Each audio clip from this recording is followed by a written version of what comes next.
नमस्कार दोस्तों, मैं Rajesh Kumar target exam master YouTube channel में आप सभी का स्वागत करता हूं। यदि आप किसी भी वनडे एग्ज़ाम की तैयारी कर रहे हैं तो यह वीडियो आपके लिए बहुत ही यूज़फुल होने वाली है। आज मैं हिंदी के सबसे महत्वपूर्ण टॉपिक संधि को लेकर उपस्थित हुआ हूं। तो चलिए देखते हैं। सबसे पहले संधि है। संधि की परिभाषा देखते हैं। परिभाषा में है, दो वर्णों के मेल से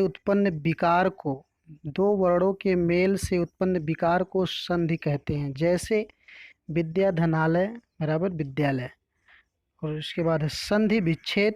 संधि विच्छेद किसे कहते हैं भी देख लेते हैं। जैसे दो शब्द संधि से बने हैं, जो शब्द संधि से बने हैं उनके खंड को अपने पूर्व रूप में रखना अथवा संधि को तोड़ना संधि विच्छेद कहलाता है। जैसे कबींद्र, कबींद्र को जब तोड़ेंगे तो कवि धन इंद्र बराबर होता है कबींद्र। इसमें ई और ई मिल करके बड़ी ई बना है। इसके बाद देखते हैं संधि के प्रकार। तो संधि के प्रकार तीन प्रकार होते हैं। पहला स्वर संधि, दूसरा व्यंजन संधि और तीसरा है विसर्ग संधि। तो सबसे पहले स्वर संधि। स्वर संधि दो स्वरों के पास पास आने से जो संधि होती है उसे स्वर संधि कहते हैं। दो स्वरों के पास पास आने से जो संधि होती है उसे स्वर संधि कहते हैं। उसके बाद है स्वर संधि के भेद। स्वर संधि के भेद, स्वर संधि के 5 भेद होते हैं। पहला है, दूसरा है यण संधि, तीसरा है गुण संधि, चौथा है वृद्धि संधि और पांचवा है आयाध संधि। तो सबसे पहले हम देखते हैं दीर्घ संधि के विषय में। तो दीर्घ संधि की परिभाषा देख लेते हैं। दीर्घ संधि का सूत्र है अकः सवर्णे दीर्घा। ये कभी कभी एग्जाम में आपको डायरेक्ट पूछ लेता है दीर्घ संधि का सूत्र क्या है। तो दीर्घ संधि का सूत्र है अकः सवर्णे दीर्घा। इसमें देखते हैं इसकी परिभाषा क्या है। यदि प्रथम शब्द के अंत में ह्रस्व अथवा दीर्घ आ ई उ री में से कोई एक वर्ण हो और द्वितीय शब्द के आदि में उसी वर्ण का समान वर्ण हो तो दोनों के स्थान पर दीर्घ हो जाता है। यह दीर्घ संधि कहलाती है। जैसे देख लेते हैं यहाँ पर। जैसे समान वर्ण कहा है, जैसे आ के बाद अगर आ गया तो यहाँ पर दीर्घ आ हो जाएगा। उसी प्रकार ई के बाद अगर ई आ गया तो यहाँ पर दीर्घ ई हो जाएगा। इसी प्रकार ऊ के बाद अगर ऊ आ गया तो यहाँ पर दीर्घ ऊ हो जाएगा। और री के बाद यदि री आ गया तो यहाँ पर दीर्घ री हो जाएगा। तो देखते हैं इसके कुछ उदाहरण। सबसे पहले उदाहरण है आ धन आ। यदि आ के बाद आ आए तो ये दीर्घ आ में बदल जाता है। इसमें देखते हैं पहला है धन धनर्थी। धन धनर्थी, यहाँ पर आ और यहाँ पर आ दोनों मिलकर बड़ा आ हो जाएगा तो मिल जाएगा, हो जाएगा धनार्थी। दूसरा है दैत्य धनहरी, दैत्यरी हो जाएगा। सत्य धनर्थी, सत्यार्थी हो जाएगा।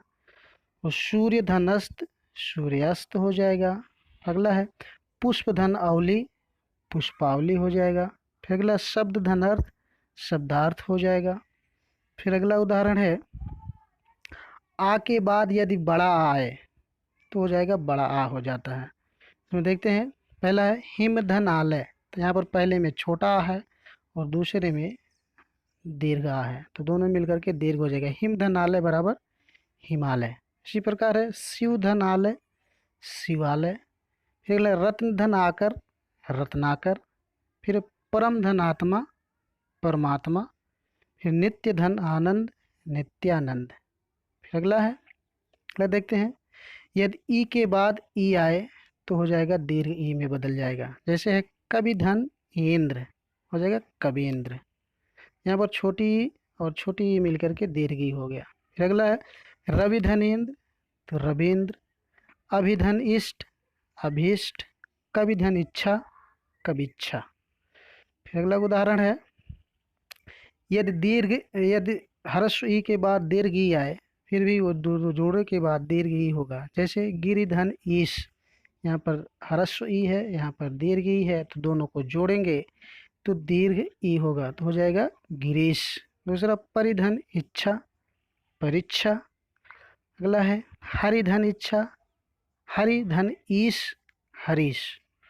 फिर अगला है कपिधन ईश, कपीश। रतिधन ईश, रतीश। फिर अगला है ई के बाद अगर ई आए तब भी दीर्घ ई होगा। इसके कुछ उदाहरण है। इसके उदाहरण मही धनेन्द्र, महेंद्र। योगी धनेन्द्र, योगेंद्र। लक्ष्मी धन इच्छा, लक्ष्मीच्छा। फिर उसके बाद है यदि दीर्घ ई के बाद दीर्घ आए तो फिर तब भी दीर्घ होगा। जैसे जैसे देखते हैं इसमें रजनी धन ईश, यहाँ पर दीर्घ ई है, यहाँ पर भी दीर्घ ई है, दोनों मिलाएंगे तब भी दीर्घ ई होगा। जैसे रजनी धन ईश बराबर रजनीश। फिर अगला उदाहरण है योगी धन ईश्वर, दोनों को जोड़ेंगे तो योगीश्वर। फिर अगला है नारी धन ईश्वर, तो नारीश्वर। फिर आगे कुछ उदाहरण है। आगे उदाहरण है ऊ के बाद यदि ऊ आ जाए तो दीर्घ ऊ हो जाएगा। जैसे भानु धन उदय, यहाँ पर छोटा ऊ है, यहाँ पर छोटा ऊ, दोनों को जोड़ देंगे तो बड़ा ऊ हो जाएगा, जो हो जाएगा भानुदय। फिर अगला है गुरु धन उपदेश, हो जाएगा गुरु उपदेश। फिर लघु धन उत्तर, लघुत्तर। फिर लघु धन उक्ति, लघुक्ति। फिर अगला है यदि ऊ के बाद बड़ा ऊ आए तब भी बड़ा ऊ हो जाएगा। जैसे लघु धन ऊर्मी, यहाँ पर छोटा ऊ, यहाँ पर बड़ा ऊ, दोनों मिलकर बड़ा हो जाएगा लघुर्मी। फिर अगला है मंजू धन ऊषा, मंजूषा हो जाएगा। फिर साधु धन ऊर्जा, साधुर्जा हो जाएगा। फिर अगला धातु धन ऊष्मा, धातुष्मा हो जाएगा। फिर अगला है यदि बड़ा ऊ के बाद छोटा ऊ आए तब भी बड़ा ऊ हो जाएगा। जैसे बधु धन उत्सव, बधुत्सव। भूधन ऊपरी, भूपरी। भूधन उत्तम, भूत्तम। बधुधन उपकार, बधुपकार। अगला है यदि री के बाद री आए तो दीर्घ री हो जाएगा। जैसे मातृधन ऋणाम, मातृ ऋणाम हो जाएगा। होत्रधन ऋकार, होत्रकार हो जाएगा। पितृधन ऋण, पितृण हो जाएगा। मातृधन ऋण, मातृण हो जाएगा। बस आज के लिए इतना ही। अगर ये वीडियो आपको पसंद आए तो हमारे चैनल को सब्सक्राइब जरूर कर लें।